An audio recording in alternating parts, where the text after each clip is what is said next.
اعوذ باللہ السمیع العلیم من الشیطان الرجیم بسم اللہ الرحمن الرحیم ربی اشرح لی صدری ویسر لی امری واحلل عقدۃ من لسانی یفقہوا قولی اللہم رب زدنی علما اللہم فقہنا فی الدین اللہم انی اسألک علما نافعا وعملا متقبلا ورزقا طیبا اللہم اجعل ھذا القرآن ربیع قلبی ونور صدری وجلاء حزنی وذھاب ہمی رضیت باللہ ربا وبالاسلام دینا وبمحمد النبی صلی اللہ علیہ وآلہ وسلم اللہم صلی علی محمد وعلی آل محمد کما صلیت علی ابراہیم وعلی آل ابراہیم انک حمید مجید اللہم بارک علی محمد وعلی آل محمد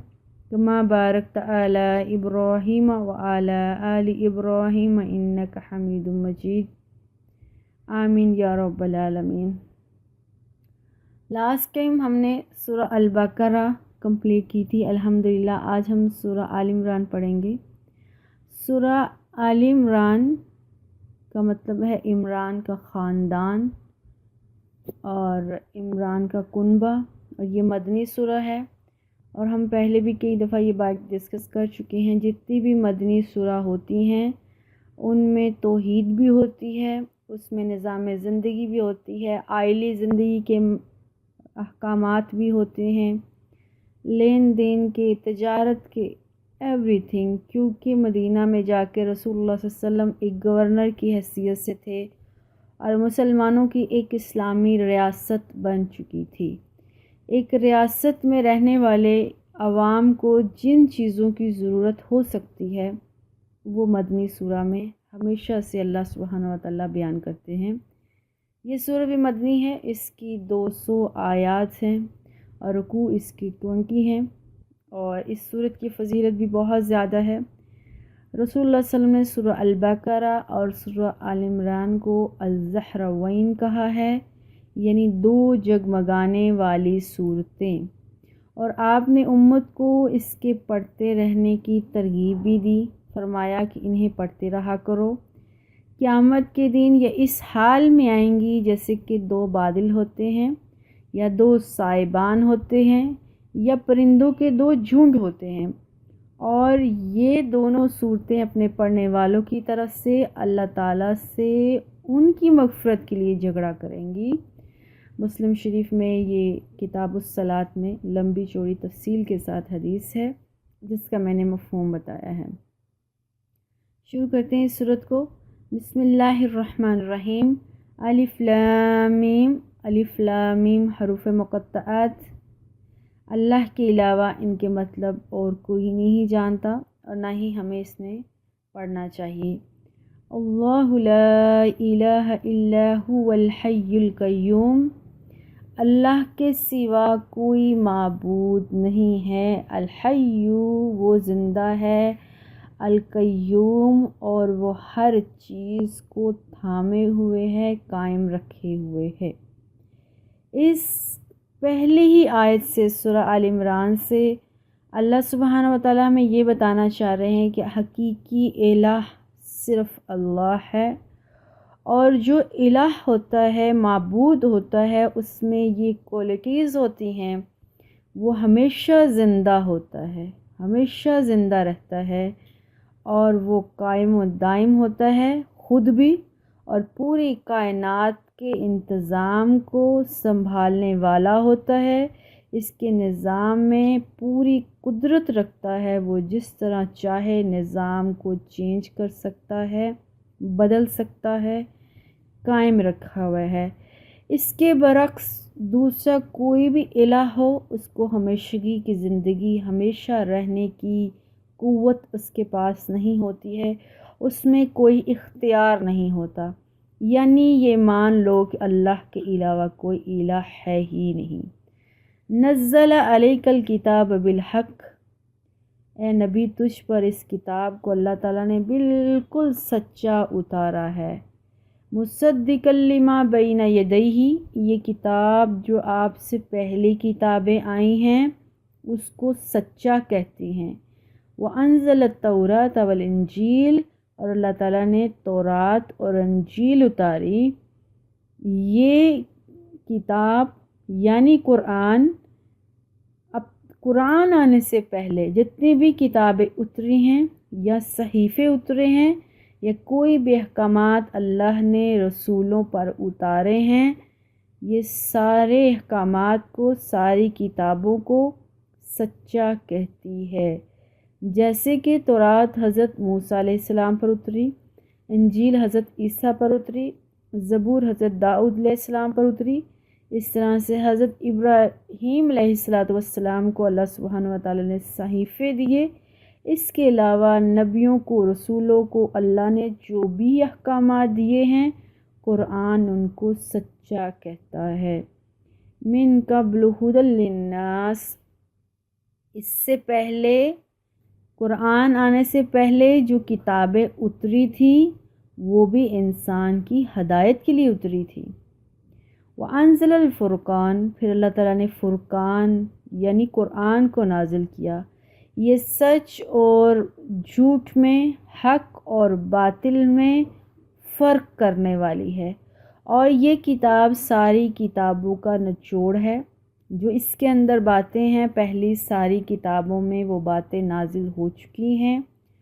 اب اگر کوئی یہ کہتا ہے کہ تورات میں جو قرآن تورات کے بارے میں بات کر رہا ہے، یہود کے بارے میں بات کر رہا ہے، تورات والے یا یہود اس کا انکار کریں تو وہ جھوٹے ہوں گے، کیونکہ قرآن نے بتا دیا ہے کہ تورات والوں کو کیا احکامات دیے گئے تھے، انجیل والوں کو کیا احکامات دیے گئے تھے، اور یہ اس کتاب کو تھامنے والا، پکڑنے والا، حق اور باطل کے درمیان ایک واضح فرق رکھنے والا ہوگا۔ آیت نمبر ہم 4 ہی ابھی تک پڑھ رہے ہیں۔ ان الذین کفروا، بے شک وہ لوگ جنہوں نے انکار کر دیا ہے بآیات اللہ، اللہ کی آیات کا، لہم عذاب شدید، ان کے لیے سخت شدید عذاب ہے، سزا ہے۔ واللہ، اور اللہ عزیز ذو انتقام، اللہ تعالیٰ بہت غالب ہے انتقام لینے میں، بہت زور آور ہے جو بھی کوئی برائی کرتا ہے اس کا بدلہ لینے میں۔ اللہم حسبنا حسابا یسیرا، اے اللہ بدلہ تو تو نے لینا ہی لینا ہے، ہم سے آسان حساب لینا۔ آیت نمبر 5، ان اللہ لا یخفی علیہ شیء فی الارض ولا فی السماء، بے شک کوئی بھی چیز ایسی نہیں ہے، چاہے وہ آسمانوں میں ہے یا زمین میں ہے، اللہ سے چھپی ہوئی ہے ہی نہیں۔ الہ ہوتا ہی وہ ہے جو ہر چیز کو جانتا ہے۔ آیت نمبر 6 ہے، هو الذی یصورکم فی الارحام کیف یشاء، وہ اللہ تو وہ ذات ہے جو ماؤں کے بطنوں میں صورتیں بناتا ہے، جیسی چاہتا ہے اس طرح کی صورت بنا دیتا ہے۔ اس کے ہاتھ میں ہی ساری قدرت ہے، اس کے ہاتھ میں ہی ساری طاقتیں ہیں۔ یہاں اللہ سبحانہ وتعالیٰ اس آیت نمبر 6 میں کیا بتا رہا ہے، اور اس سے پچھلی آیت 5 میں، کہ اللہ تعالیٰ ہر پوشیدہ چیز کو جانتا ہے، تو اس کا یہ دعویٰ بالکل سچا ہے کہ وہ ہر چیز جو چھپی ہوئی ہے، وہ آسمانوں کے اوپر ہو، آسمانوں کے اوپر کسی بھی آسمان میں ہو، اور زمین کے نیچے تہوں میں کہیں پر بھی ہو، وہ اس سے چھپی ہوئی چیزیں نہیں ہیں۔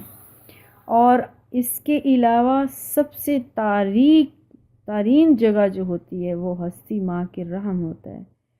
وہ ماں کے رحم میں تاریکیوں میں پلنے والے بچے کو، پرورش پانے والے بچے کو جانتا ہے، دیکھ رہا ہے، اور اس کی شکلیں بنا رہا ہے، مختلف دور سے، مرحلوں سے گزار کر اسے ایک خوبصورت انسان پیدا کرتا ہے۔ اس کے نقش و نگار، اس کا قد کاٹ، یہ ساری چیزیں اللہ سبحانہ و تعالیٰ کی قدرت میں ہیں۔ اس سے کوئی چیز پوشیدہ ہے ہی نہیں، گویا کہ اگر وہ زمین اور آسمان کے غیب جانتا ہے تو وہ اللہ قادر ہے اس چیز پر کہ ماؤں کے بطنوں میں جو چیز ہے چھپی ہوئی وہ اس کو بھی جانتا ہے۔ لا الہ، نہیں کوئی الہ، الا اللہ، الا هو، مگر وہی، العزیز، وہ زبردست ہے، الحکیم، وہ حکمت والا ہے۔ هو الذی انزل علیک الکتاب، وہ اللہ تو وہ ہے جس نے آپ پر کتاب کو نازل کیا۔ اب 6 آیات تک اللہ سبحانہ و تعالیٰ نے اپنے رب ہونے پر، اور جو رب ہوتا ہے اس کے پاس کیا کیا قدرتیں ہوتی ہیں، کیا کیا کمالات ہوتے ہیں، اللہ تعالیٰ نے وہ تفصیلاً مختصر مگر جامع بتا دیا۔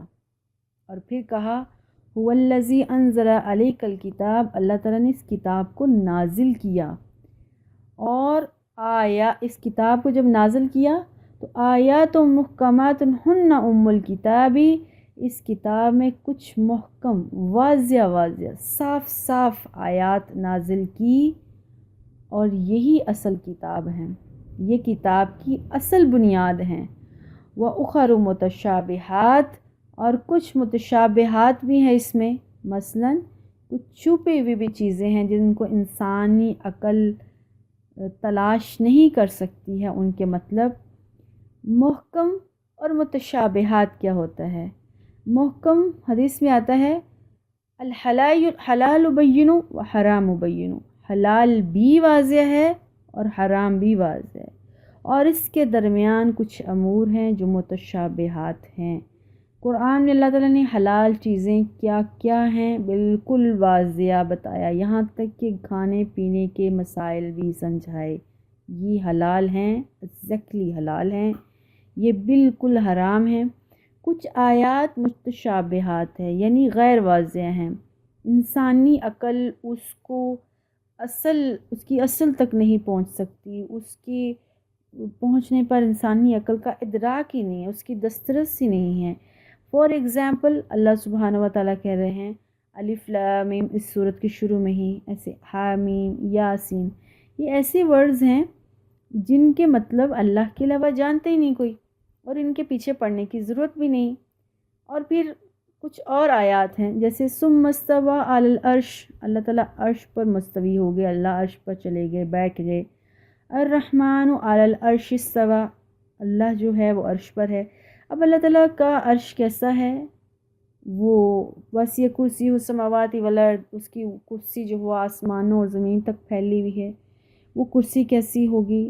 کبھی اللہ تعالیٰ کہتے ہیں اللہ کے ہاتھ ہیں، کبھی اللہ تعالیٰ کہتے ہیں اللہ کے پاؤں ہیں، اس طرح کے الفاظ اللہ تعالیٰ استعمال کرتے ہیں بعض اوقات، لیکن اس کے پیچھے پڑھنا کہ اس کا عرش کیسا ہوگا، وہ خود کیسا ہے، وہ عرش پر بیٹھا کیسا ہوگا، اس کی کرسی کتنی وسیع ہوگی، اس کے ہاتھ کتنے بڑے ہوں گے، اس چیزوں کو دھیان میں لانا، سوچنا یا زیوم کرنا، کسی بھی چیز کو جب ہم سوچتے ہیں، اس کو فزیکل ایگزسٹنس میں لاتے ہیں، تو ہر چیز کی کوئی نہ کوئی سٹارٹنگ پوائنٹ ہوتا ہے اور اینڈنگ پوائنٹ ہوتا ہے۔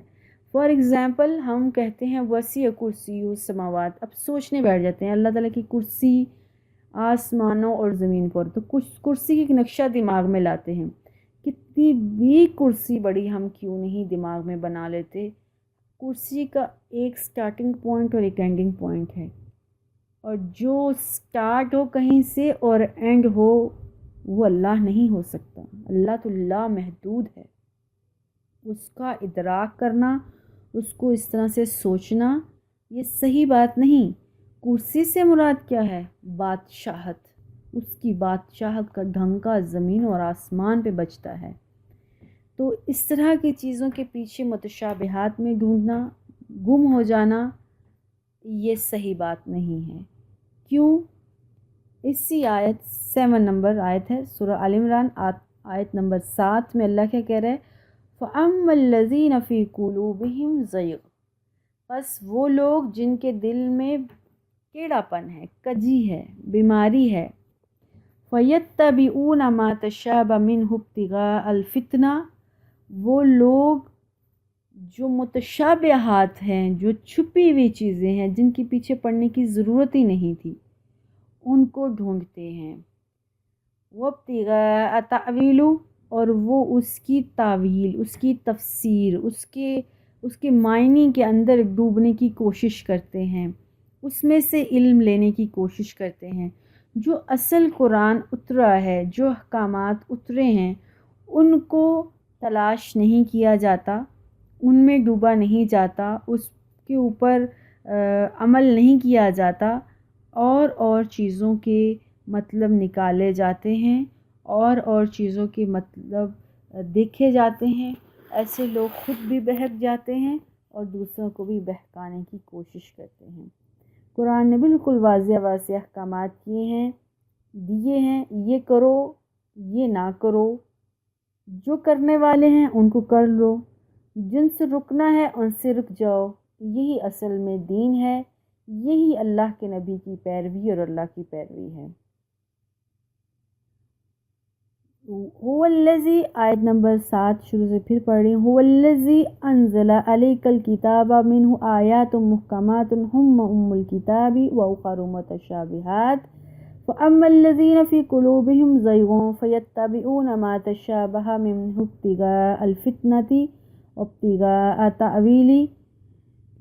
وہ اللہ تو وہ ہے جس نے اے نبی آپ پر کتاب کو نازل کیا، اس کتاب کی کچھ آیات تو محکم ہیں، بالکل واضح ہیں، صاف صاف ہیں، اور کچھ آیات جو ہیں وہ متشابہات ہیں۔ بس وہ لوگ جن کے دل میں بیماری ہے، جن کے دل میں ٹیڑھا پن ہے، وہ ایک غلط نظریے پر بیلیو کرتے ہیں، وہ یہ چاہتے ہیں کہ وہ متشابہات کے پیچھے جو چھپی ہوئی چیزیں ہیں جن کے راز اللہ نہیں کے علاوہ کسی کو نہیں پتہ، وہ اس کے پیچھے پڑ جاتے ہیں اور وہ اس میں سے اپنی من پسند معنی نکالنا چاہتے ہیں۔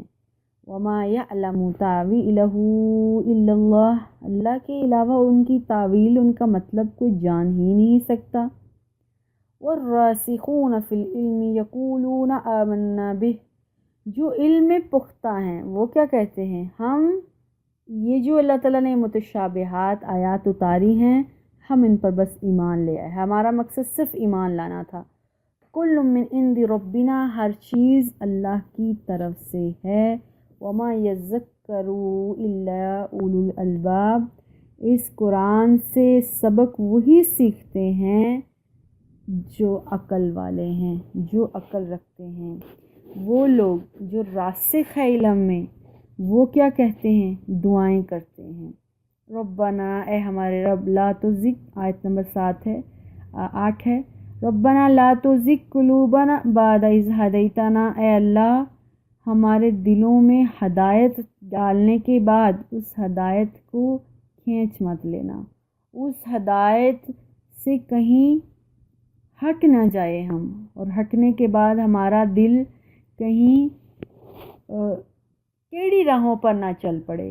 وَهَبْ لَنَا، اور ہم کو عطا کرنا، مِن لَدُنْکَ رحمہ، اپنی طرف سے رحمت، خاص رحمت، ایسی رحمت جو سیدھی راستے پر، جو توحید پر، عدل و انصاف پر، آخرت پر، ایمان بالغیب پر، زندگی کو بدل دینے کا اثر رکھتی ہو، ایسی رحمت ہمیں عطا کر۔ اِنَّکَ أَنْتَ الْوَهَّابُ، بے شک تو ہی ہدایت، تو ہی رحمت عطا کرنے والا ہے، آمین۔ یہ دعا ہمیں یاد کر لینی چاہیے۔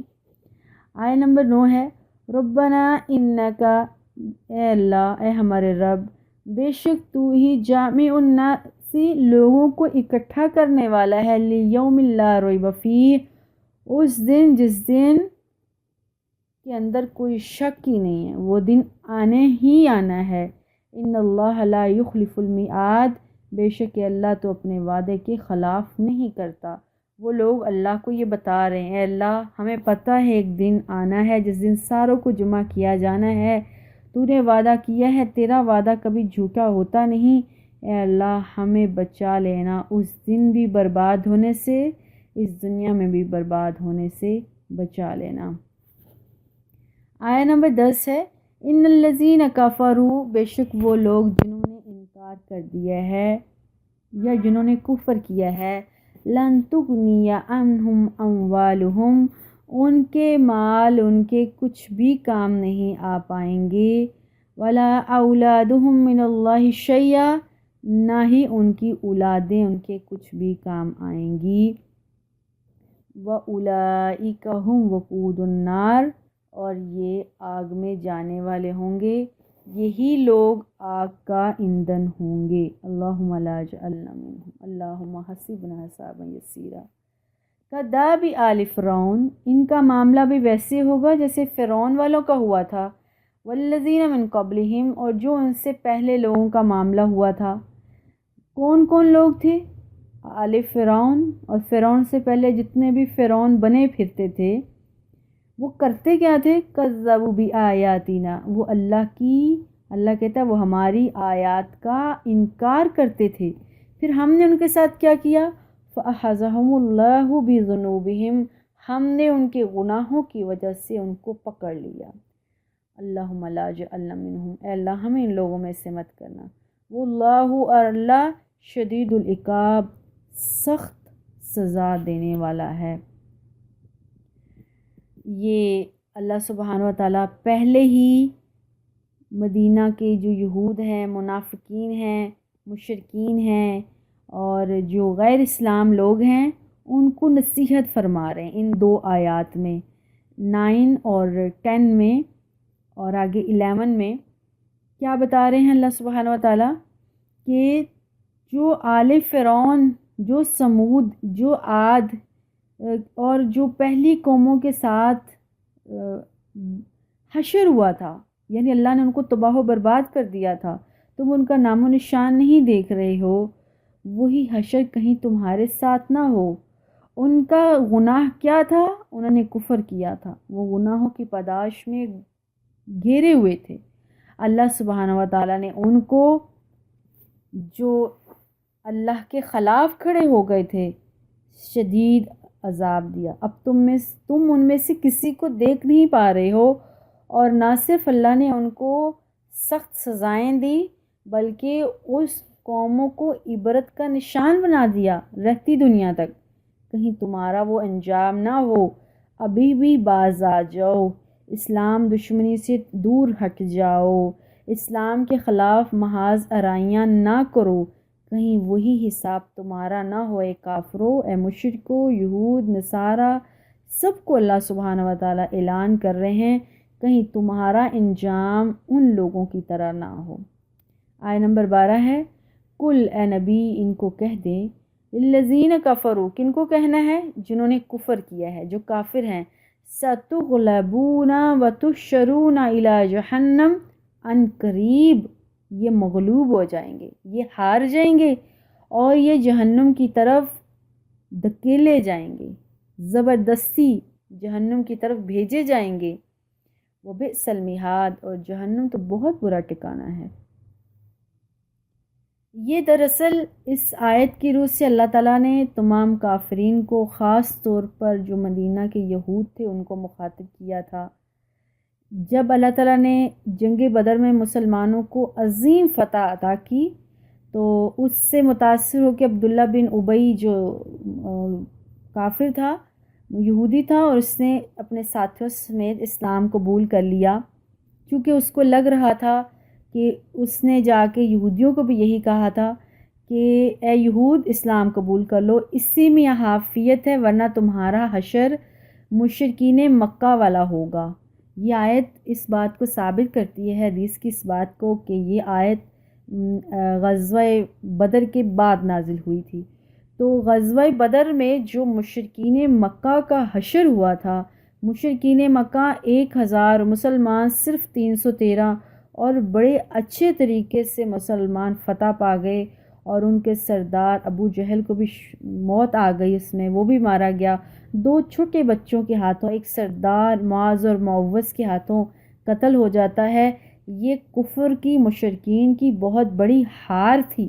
اس نے جا کر عبداللہ ابن ابی نے یہود کا جو قبیلہ تھا بنو قینقاع، اس کو جا کے کہا، دیکھو اے یہود اسلام قبول کر لو، اسی میں عافیت ہے، دیکھو میں نے کر لیا ہے، اوپر سے ڈھونگی رچا لو اسلام قبول کرنے کا، جیسے میں نے کر لیا ہے، اسلام قبول کر لیا ہے صرف اسلام میں آنے کے لیے، اپنی زندگی کو سیف کرنے کے لیے، تم بھی ایسا کر لو۔ کہیں ایسا نہ ہو کہ جو تمہارے پاس شان و شوکت تھی، جو تمہارے پاس جنگی ہتھیار تھے، جو قابلیت تھی مشرکین مکہ کے پاس، کہیں ایسا نہ ہو کہ جب تم بھی اس طرح سے پٹو اور تمہارا بھی وہی حال ہو، اور اللہ کے نبی کہیں تمہیں بھی شہر سے باہر نہ نکال دیں۔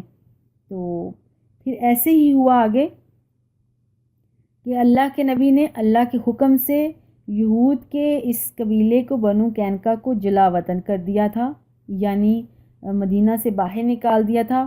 انہوں نے خیبر میں جا کر اپنا گھر بسائے، اور اس کے بعد پھر یہود کا ایک اور قبیلہ تھا بنو نذیر، اللہ سبحانہ و تعالیٰ نے ان کو بھی جلا وطن کر دیا۔ انہوں نے خیبر میں جا کر جو ہے وہ پناہ لی۔ پھر ایک اور قبیلہ تھا بنو قریظہ، ان کی باری آئی، وہ قتل کر دیے گئے، ان کی لونڈیاں اور جو بچے تھے وہ غلام بن گئے۔ اس طرح سے یہود یا تو خیبر میں جا کے پڑے رہے اور وہاں پر رسول اللہ صلی اللہ علیہ وسلم کو جزیہ دے کر رہتے رہے، یا پھر اللہ کے نبی کے ہاتھوں اور اسلام کے ہاتھوں ذلیل ہوئے۔ تو یہی بہت بڑی خوشخبری تھی مسلمانوں کے لیے کہ یہ عنقریب جو بہت زیادہ غالب آئے پھر رہے ہیں تم پر، عنقریب یہ مغلوب ہو جائیں گے۔ دنیا میں بھی ان کی بے عزتی ہو جائے گی، ان کا برا ٹکانہ ہوگا، دنیا میں بھی ان کا کوئی مقام نہیں رہے گا، اور آخرت میں بھی یہ عذاب کی طرف دھکیلے جائیں گے، اور جس کی طرف یہ دھکیلے جائیں گے، جس جہنم کی طرف، وہ بہت ہی برا ٹکانہ ہے۔ آیا نمبر ہے 13، قد کان لکم آیات، اے لوگو تمہارے لیے نشانی ہے بہت بڑی، کس میں؟ فی فئتین التقطا، دو جماعتیں جو آپس میں لڑی تھیں بدر کے دن، اس دن اور اس لڑائی میں تمہارے لیے بہت زیادہ نشانی عبرت ہے۔ تقاتلوا فی سبیل اللہ، فئتون تقاتلوا فی سبیل اللہ، اس میں ایک گروہ تو اللہ کے راستے میں لڑ رہا تھا، اللہ کی خاطر لڑ رہا تھا، وَأُخَرَى کافرہ، اور دوسرا گروہ جو تھا وہ کافر تھا۔ یرونہم مثلیہم یری العین، جو ظاہری آنکھوں سے مسلمانوں کو اپنے سے دگنا دیکھ رہے تھے۔ جیسے میں نے بھی بتایا کہ مسلمان جب مدینہ میں آ گئے، مسلمانوں کو جو مدینہ میں اللہ کے نبی اور مسلمان مدینہ میں آ کے شفٹ ہو گئے، اس سال کو ہجری کہا جاتا ہے، اور ہمارا اسلامی کیلنڈر ہجری سے شروع ہوتا ہے، یعنی جس دن سے اللہ کے نبی نے فتح پا لی ہے، اللہ کے نبی ایک آزادانہ ریاست، ایک گورنر کی حیثیت سے مدینہ میں قدم رکھے ہیں۔ اسلام کی جو تاریخ ہے، وہ اسلام کی ہسٹری جو ہے، اس میں ایک عظیم دن تھا، اور اس دن سے ہی مسلمانوں کا کیلنڈر، اسلامی کیلنڈر، ہجری کیلنڈر شروع ہوتا ہے۔ تو پہلے سال جب اللہ کے نبی آئے، اگر کسی نے دیکھنا ہو کہ ایک گورنر کس طرح سے حکومت کرے، اور ایسی جگہ پر جہاں پر ڈفرینٹ قسم کی نیشنز ہوں، ڈفرینٹ عقیدے کے لوگ ہوں، تو وہ رسول اللہ صلی اللہ علیہ وسلم کی زندگی کو دیکھ لے۔ اللہ کے نبی مدینہ آتے ہی گئے، سب سے پہلا کام کیا کیا اللہ کے نبی نے؟ مواخات مدینہ۔ ہم یہ بات بہت سن چکے ہیں۔ آپ نے آتے ایک بہت بڑی حکمت عملی کی، جو مکہ سے لٹے پٹے مسلمان آئے تھے مدینہ میں، اللہ کے نبی نے دیکھا کہ اب ان کے رہنے کے، ان کے کاروبار کے، ان کے گھر بار کا اب تو کوئی سسٹم ہی نہیں ہے، تو اعلان کیا کہ جو انصار، یعنی جو مدینہ کا رہنے والا ہے، وہ مہاجر جو مکہ سے بیچارے مسلمان اللہ کی خاطر ہجرت کر کے آئے ہیں، ان کو اپنا گھر بار، اپنی روزی روٹی میں، اپنے کاروبار میں شمولیت کرواؤ، اور اس کے لیے بہت بڑا اجر ہوگا۔ ہم تاریخ میں دیکھتے ہیں، ایسی تاریخ کبھی کسی نیشن، کسی قوم نے رقم نہیں کی جو انصار مدینہ نے تاریخ ہمیں بتائی ہے۔ وہ کیا ہے؟ وہ یہ ہے کہ ہر انصار نے مہاجر کو اپنا بھائی بنا لیا، اپنے کام میں شامل کر لیا۔ جس کے گھر میں سپیس تھی، اس نے اپنے گھر میں دوسرے مہاجر بھائی کو رہنے کی جگہ دے دی۔ ہر ایک نے اپنا حق ادا کیا۔ جب یہ مسئلہ سولو ہو گیا تو اب مدینہ میں صرف مسلمان ہی نہیں تھے، عیسائی بھی تھے، یہودی بھی تھے، تو اللہ سبحانہ و تعالیٰ نے ان کے ساتھ بھی ایک وعدہ کیا، ایک ان کے ساتھ بھی ایگریمنٹ کیا، اور اس کو تاریخ کہتی ہے میثاق مدینہ۔ میثاق کہتے ہیں وعدہ۔ مدینہ والوں سے وعدہ کیا، اے مدینہ والو، ہم تمہارے پاس آئے ہیں، ہم تمہارے ساتھ ہی ایک ملک میں، ایک شہر میں رہنے والے ہیں، ہم مل جل کر رہیں گے، اپنے اس وطن کا دفاع کریں گے، آپس میں حسن سلوک سے رہیں گے۔ اگر باہر سے کوئی طاقت آتی ہے، جو کہ اللہ کے نبی جانتے تھے، مکہ والے چین سے نہیں بیٹھیں گے کہ مدینہ والے مدینہ میں جا کے آرام سے زندگی گزاریں، وہ ضرور پیچھے سے حملہ کرنے آئیں گے۔ اللہ کے نبی نے پہلے صدباب کر لیا، کیا مدینہ والے یہود، نصارہ، مسلمان ہر ایک کو اکٹھا کیا اور کہا کہ اگر کوئی باہر سے تم پر حملہ کرتا ہے تو تم سب مل کر اس کا مقابلہ کرو گے، اور اندر ایک دوسرے کے ساتھ، شہر کے اندر ایک دوسرے کے ساتھ حسن سلوک سے رہو گے۔ اس سے بڑھ کر کوئی اسلامی ریاست کے سربراہ ہونے کی حیثیت سے کوئی مثال ہمیں تاریخ میں نہیں ملتی۔ پہلے سال ہی اپنے شہر کو امن کا گہوارہ بنایا۔ اگلے سال 2 ہجری میں چونکہ کافروں کو چین نہیں آیا، مسلمان جا کے تو وہاں اچھے طریقے سے بیٹھ گئے، وہاں کے یہود، نصارہ، اور کسی نے بھی اللہ کے اگینسٹ کوئی ایک لفظ بھی نہیں نکالا، تو وہ 1000 کا لشکر لے کر پہلے ہی بدر کا مقام، جو کہ مدینہ سے تھوڑا باہر ہے، وہاں پر آ گئے۔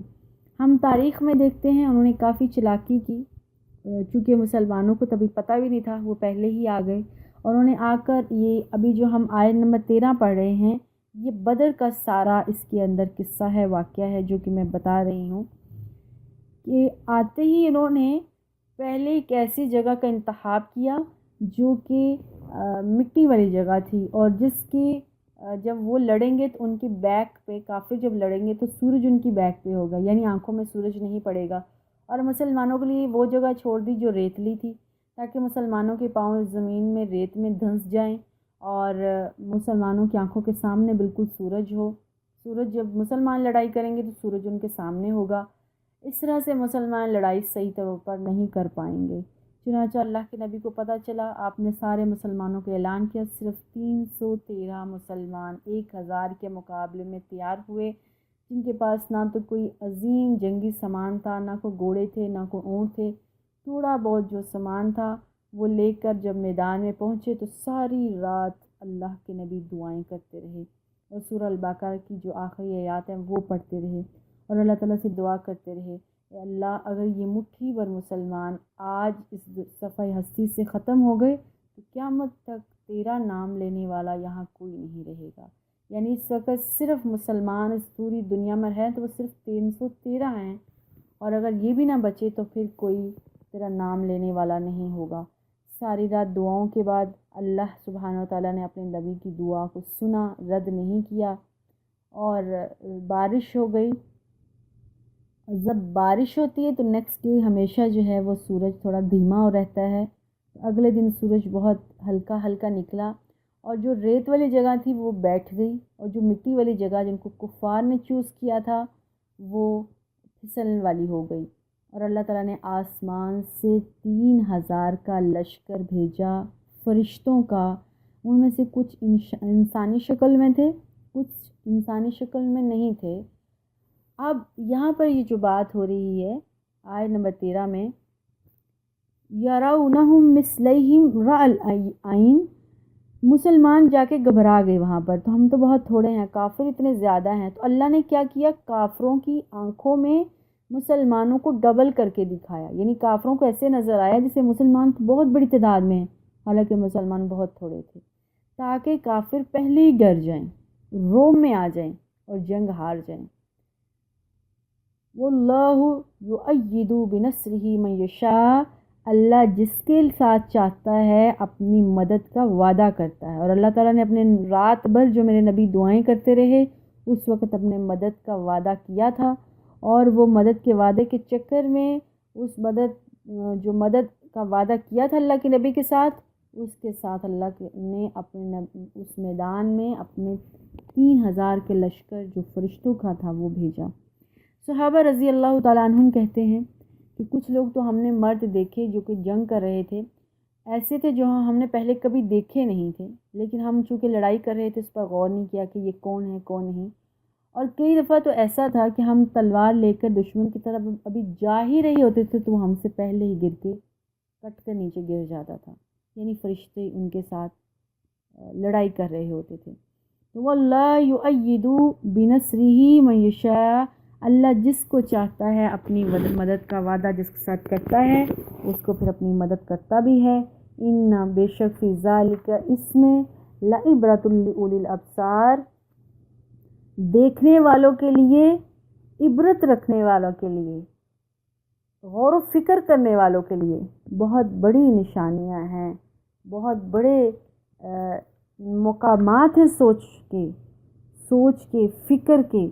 اللہ تعالیٰ نے کس کس طرح سے اگر کوئی شخص اللہ سبحانہ و تعالیٰ کو ہو جاتا ہے، اللہ تعالیٰ سے دعا مانگتا ہے، اللہ اس دعا کے نتیجے میں کس طریقے سے اپنی مدد کرتا ہے اور کس طریقے سے ان کے اندر اطمینان اور ان کو فتح کی نصرتیں دیتا ہے۔ اللہ سے دعا ہے اللہ ہمارا ایمان بدر والوں کے ایمان کی طرح کر دے، اور جس طرح سے انہوں نے ثابت قدمی اور صبر سے کام لیا، اللہ ہمیں بھی صبر سے کام لینے کی توفیق دے۔ جب صبر اور یقین ہوتا ہے تو یقیناً اللہ سبحانہ و تعالیٰ کی مدد آتی ہے، اترتی ہے، اللہ کی بشارتیں آتی ہیں، فتح کی نویدیں آتی ہیں۔ آمین یا رب العالمین۔ آگے جو ہے وہ نئی باتیں ہیں، وہ انشاءاللہ ہمارے نیکسٹ لیکچر میں۔ سبحانک اللہم و بحمدک، اشہد ان لا الہ الا انت، استغفرک و اتوب الیک۔ والسلام علیکم ورحمۃ اللہ وبرکاتہ۔